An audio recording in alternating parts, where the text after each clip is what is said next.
Hello बच्चों, mister mathematics में आपका स्वागत है। जिन बच्चों ने अभी तक चैनल सब्सक्राइब नहीं किया है वो सबसे पहले चैनल सब्सक्राइब कर दीजिए। Hello students, class 12th mathematics में आपका स्वागत है। अपन लोग पढ़ रहे थे मैट्रिक्स, और मैट्रिक्स में अभी तक अपन कुछ लेक्चर्स कंप्लीट कर चुके हैं। उसमें अपन ने अभी तक मल्टीप्लिकेशन ऑफ मैट्राइसिस तक पढ़ा है और एनसीईआरटी की भी कुछ एक्सरसाइज अपन ने सॉल्व करी हैं। आई होप आप लोग वो सब चीज़ें देख चुके होंगे। अब आगे अपन बढ़ते हैं। आज अपन जो कंसेप्ट पढ़ रहे हैं बहुत ही इंपॉर्टेंट कंसेप्ट है, लेकिन बहुत ही ईजी कंसेप्ट है। उस कंसेप्ट का नाम है the transpose of a matrix. Transpose of a matrix के साथ सबसे अच्छी बात यह है कि इसकी किसी भी मैट्रिक्स का ट्रांसपोज निकालने के लिए उस मैट्रिक्स को कोई स्पेशल प्रजाति के होने की आवश्यकता नहीं है।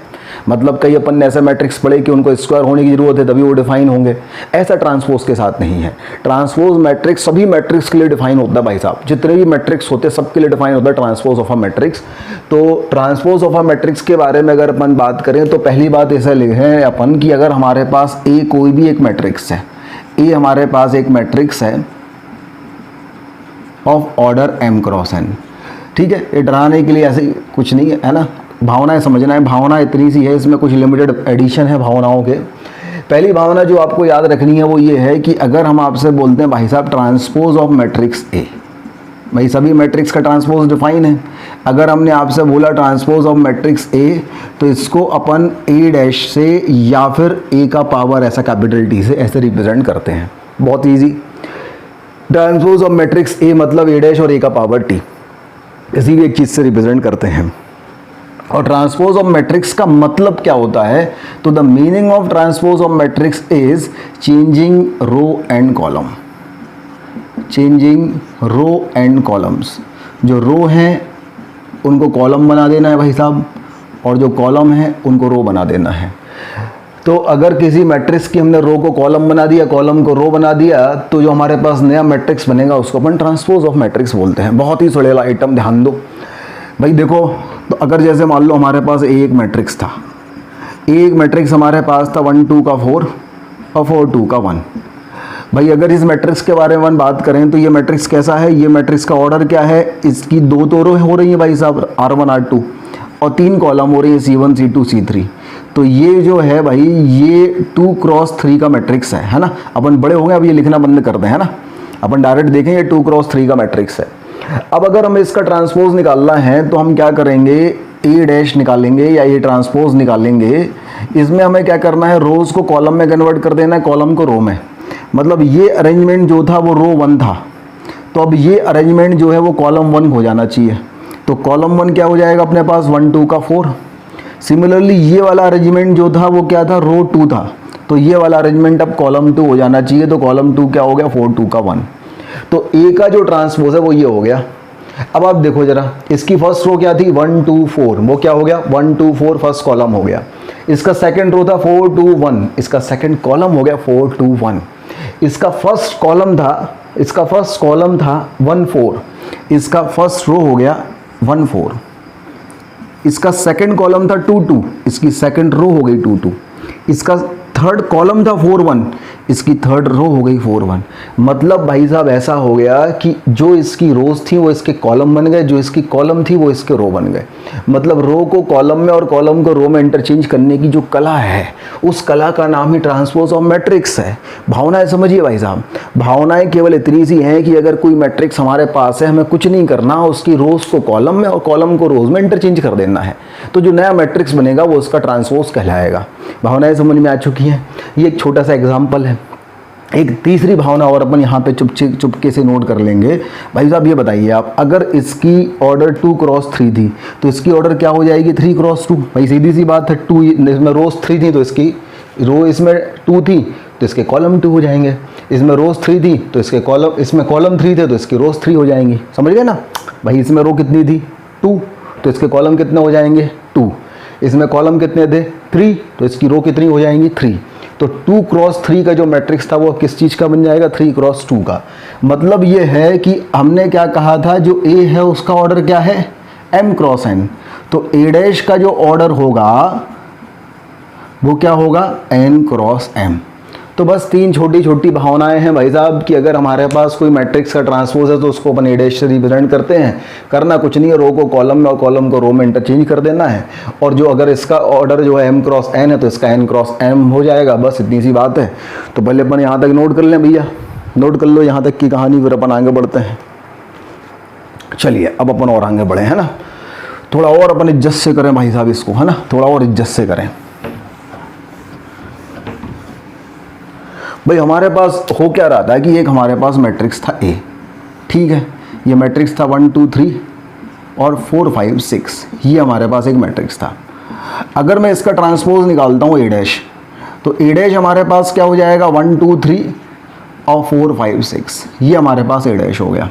अब जरा भावनाएं समझिए, इसका जो 1 1 एलिमेंट है A11 और इसका जो A डैश 1 1 है वो दोनों बराबर हैं, ठीक है। लेकिन अगर इसका ये वाला एलिमेंट अपन देखें तो ये क्या था A12, इसका ये एलिमेंट क्या था A12, वो जाके क्या हो गया A डैश 21।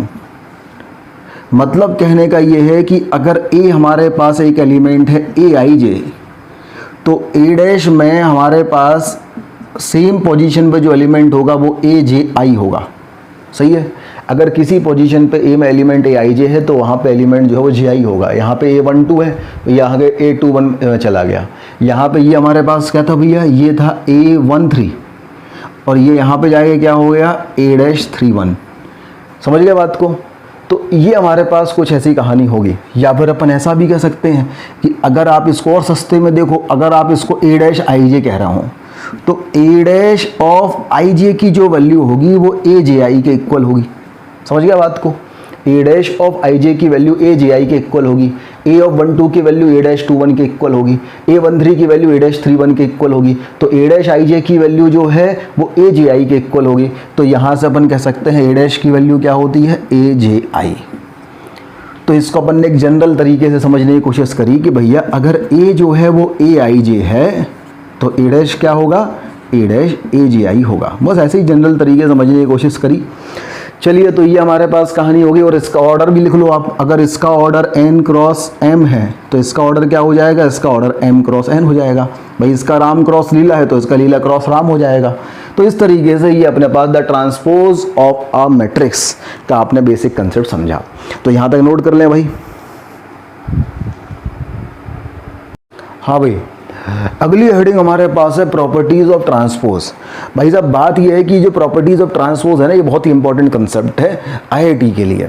बोर्ड में तो प्रॉपर्टी ऑफ ट्रांसपोज पे वेरीफाई करने वाले क्वेश्चंस आते हैं जो बहुत ही ज़्यादा टफ नहीं रहते। अपन एनसीईआरटी पूरी सॉल्व कर रहे हैं पैरेलल में, तो आप देख लेंगे। लेकिन जब अपन इसकी चैप्टर कंप्लीट होने के बाद मैट्रिक्स की पूरी शीट यहाँ पे सॉल्व करेंगे तो आप देखोगे कि इसकी जो प्रॉपर्टीज ऑफ ट्रांसपोज है उसके क्वेश्चंस में कई सारे यूज होते हैं, ठीक है। तो इसलिए जो है प्रॉपर्टीज ऑफ ट्रांसपोज बहुत काम की चीज़ है। बहुत ही इजी सी प्रॉपर्टीज़ रहती हैं। पहली प्रॉपर्टी ये रहती है कि अगर a का पावर 13 का पावर 13 a ट्रांसपोज का ट्रांसपोज है तो ऑब्वियस है वो a होगा। दूसरा ये कहता है कि भैया अगर a क्रॉस b का ट्रांसपोज a प्लस लिख लो पहले, a प्लस b का ट्रांसपोज है तो ये हो जाएगा a transpose plus b transpose. तीसरी प्रॉपर्टी ये कहती है कि भैया अगर a माइनस बी का ट्रांसपोज है तो ये हो जाएगा a transpose minus B transpose. ये तो 3 प्रॉपर्टी हो गई। चौथी देखो भैया, चौथी कहती है कि अगर कोई कांस्टेंट है लैम्डा, वो अगर a से मल्टीप्लाइड कर रहा हूँ मैं और इसका ट्रांसपोज निकाल ले रहा हूँ तो लैम्डा आप बाद में ही मल्टीप्लाइड कर सकते हो, पहले ट्रांसपोज ले लो, उसमें कोई समस्या नहीं है। तो ये बेसिक हमारे पास 4 प्रॉपर्टी हो गई भैया, है ना। अभी 2 और हैं। ये 4 प्रॉपर्टी समझ लो। लेकिन पहले भाई ये क्या है, a ट्रांसपोज का ट्रांसपोज लिया तो आपका ये वैल्यू a आई। बहुत ही आसान है इसका प्रूफ। तो भाई हो क्या रहा है, हमने पहले रो कॉलम इंटरचेंज करी तो a डैश बन गया, फिर उसका फिर रो कॉलम इंटरचेंज करी तो वापस a बन गया। a प्लस बी का transpose equal to a transpose plus b transpose, a minus B का transpose equal to a transpose minus b transpose. और कांस्टेंट इंटू a करें और फिर ट्रांसपोज निकाल लें, या फिर पहले ट्रांसपोज निकाल दें फिर कांस्टेंट से मल्टीप्लाइड कर दें, बात एक ही है। इसके बाद जो 2 अगली प्रॉपर्टीज़ हैं भाई साहब, ये बहुत ही भयंकर वाली इंपॉर्टेंट है, भयंकर वाली अगली 2 प्रॉपर्टी। इन 2 प्रॉपर्टी के मामले में भाई साहब आप ये मान के चलिए कि ये भयंकर वाली इंपॉर्टेंट है। इनको बड़ी सावधानी पूर्वक याद रखना है, ठीक है, याद रखना है। साहब मैं बोल रहा हूँ याद रखना भैया, है ना, इन दोनों को याद रखना है। पहली प्रॉपर्टी ये कहती है कि अगर आपने a क्रॉस b का ट्रांसपोज निकाला, सही है, तो ए क्रॉस बी का ट्रांसपोज हो जाएगा बी का ट्रांसपोज क्रॉस ए का ट्रांसपोज। अच्छा मज़ेदार बात यह है ये केवल 2 के लिए नहीं, इन्फाइनाइट के लिए भी एप्लीकेबल है। अगर 3 होता ना, ए क्रॉस बी क्रॉस सी का ट्रांसपोज आप निकालते तो ये आता सी का ट्रांसपोज क्रॉस बी का ट्रांसपोज क्रॉस ए का ट्रांसपोज। 4 ले लो, 10 ले लो, 100 ले लो, कितने भी ले लो, A1 into A2 into A3 up to AN का ट्रांसपोज तो ये जाएगा AN का ट्रांसपोज, AN-1 का ट्रांसपोज अप टू A1 का ट्रांसपोज।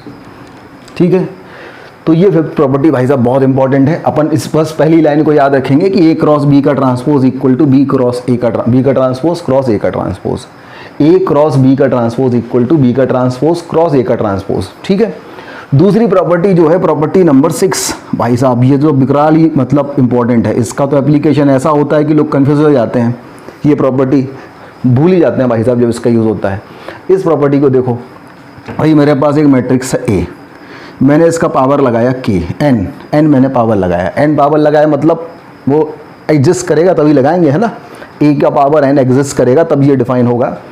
ए हमारे पास एक मैट्रिक्स है, अपन ने ए का पावर लगाया एन, ए का पावर एन लगाने के बाद फिर अपन ने इसका ट्रांसपोज लिया।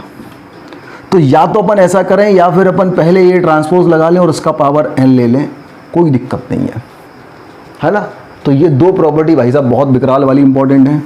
ए का पावर एन का transpose equal to A transpose का पावर एन, और ए क्रॉस बी का ट्रांसपोज इक्वल टू बी का ट्रांसपोज क्रॉस ए का ट्रांसपोज।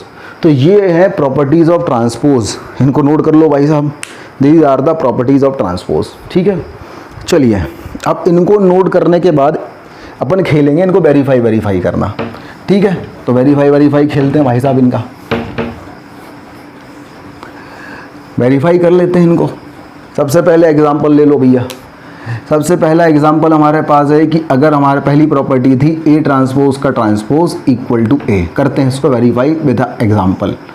भैया हमारे पास एक ए है, ए हमारे पास है वही 1 2 का 4 और 4 2 का 1। तो अगर अपन ए ट्रांसपोज निकालेंगे, है ना, तो ए ट्रांसपोज में ये आ जाएगा 1 2 का 4 और ये आ जाएगा 4 2 का 1। फिर हम ए ट्रांसपोज का ट्रांसपोज निकालेंगे तो इसका जो कॉलम 1 था वो रो 1 हो जाएगा 1 2 का 4, और जो कॉलम 2 था वो रो 2 हो जाएगा 4 2 का 1। तो ये वापस ए बन गया। तो ये पहली वाली वेरीफाई हो गई। तो प्रॉपर्टी नंबर 1 अपन ने वेरीफाई कर लिया भाई साहब, है ना। ये प्रॉपर्टी नंबर 1 लिख लो।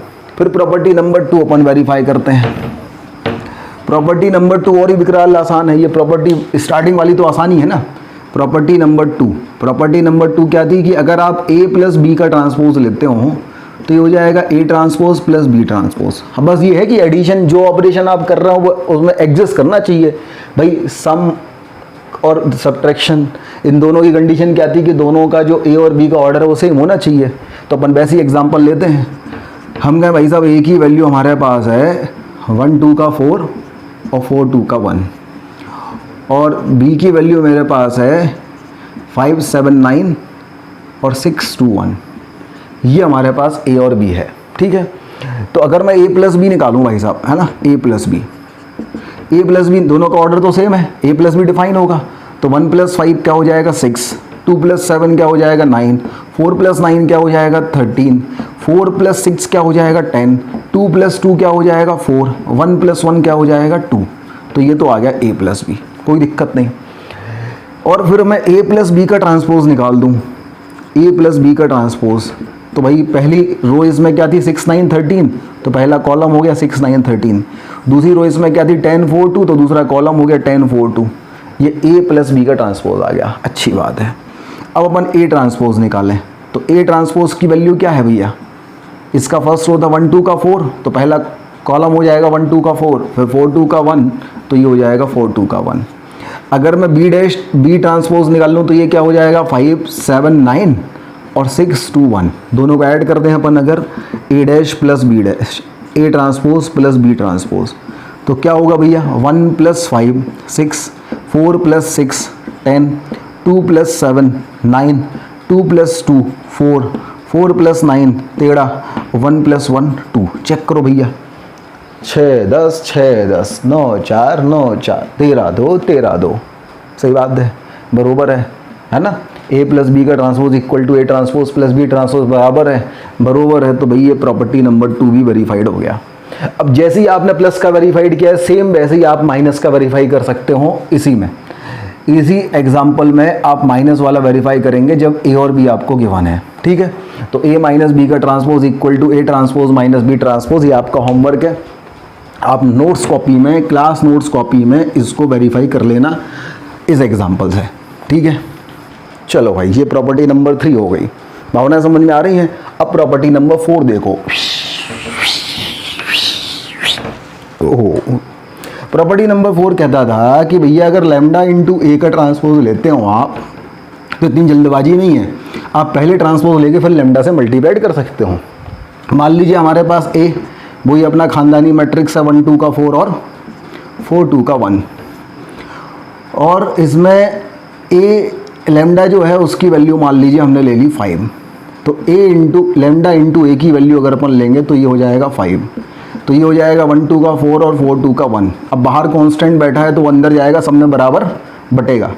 तो ये हो जाएगा 5 10 20 20 10 5।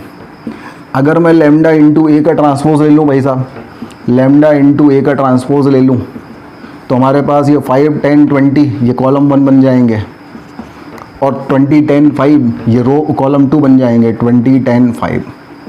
ठीक है भाई, ये तो हो गया। इक्वेशन नंबर 1 ले लो इसको। फिर हमारे पास है ए ट्रांसपोज की वैल्यू निकाल लो, लैम्डा इंटू ए ट्रांसपोज की वैल्यू निकाल लो। तो लैम्डा की वैल्यू तो है 5, अब ए ट्रांसपोज निकालो। तो ए ट्रांसपोज क्या होगा, 1 2 का 4 4 2 का 1, ये रोज़ में थी तो इसे कॉलम में रख दो, तो कॉलम में आ जाएगा 1 2 का 4 4 2 का 1, मल्टीप्लाइड कर दो भाई साहब, तो ये हो जाएगा 5 10 20 20 10 5। क्या ये दोनों बराबर हैं? बिल्कुल बराबर हैं भैया। देखो 5 20 10 10 25, ये 5 लिखा है ना, 5 20 10 10 25 बराबर है भाई साहब।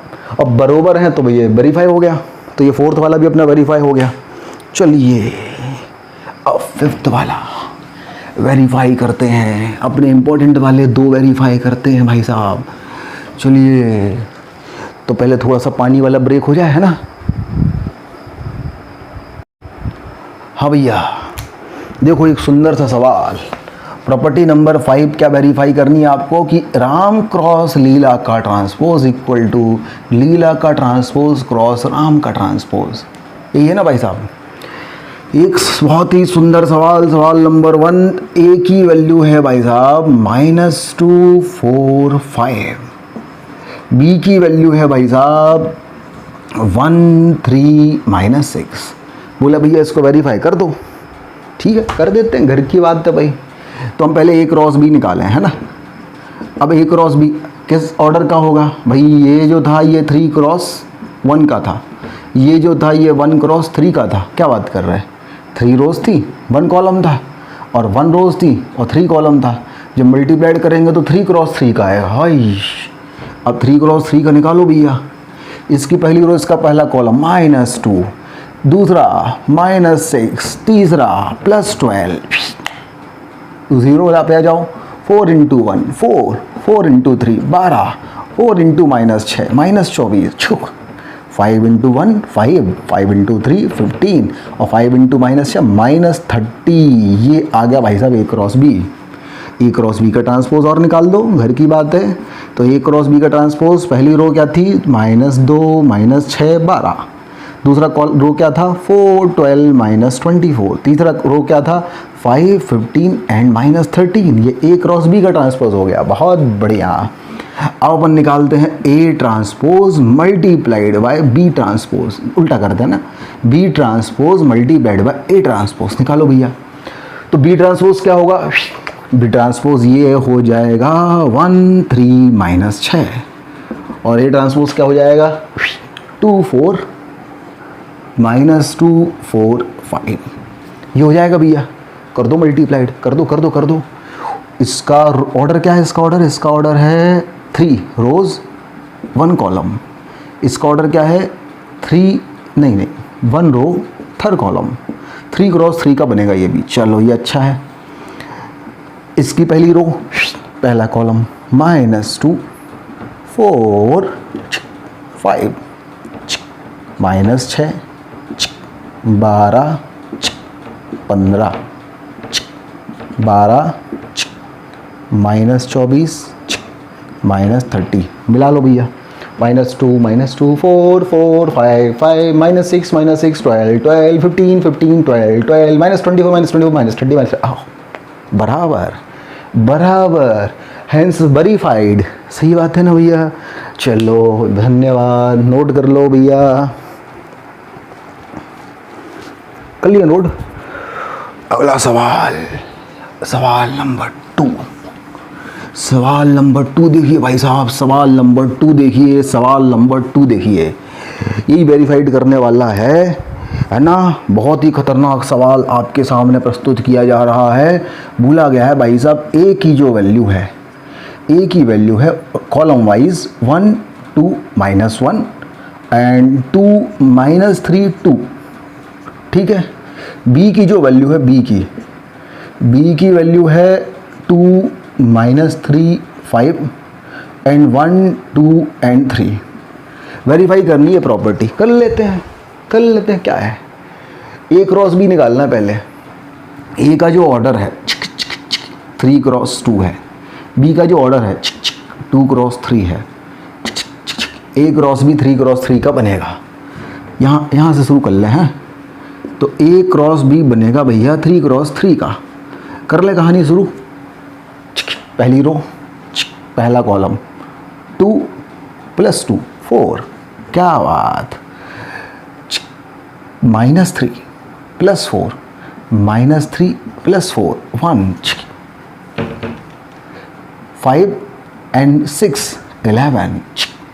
दूसरे रो पे आ जाओ, 4 एंड -3 1 -6 एंड -6 -6 एंड -6 -12 10 एंड -9 +10 -9 +1 -2 +2 0 +3 +4 7 -5 +6 -5 +6 1। ये हो गया भाई ए क्रॉस बी। जे हो गया ए क्रॉस बी। ए क्रॉस बी का ट्रांसपोज निकालना है। ए क्रॉस बी का ट्रांसपोज है ना। ए क्रॉस बी का ट्रांसपोज 4 1 11 रो 1 था, 4 1 11 कॉलम 1 हो गया। 1 -12 1 रो 2 था, 1 -12 1 कॉलम 2 हो गया। 0 7 1 रो 3 था, 0 7 1 कॉलम 3 हो गया। ये ए क्रॉस बी का ट्रांसपोज हो गया, बकायदा दिख रहा है, धन्यवाद। अब अपन निकाल लें भाई साहब क्या है, B transpose cross A transpose.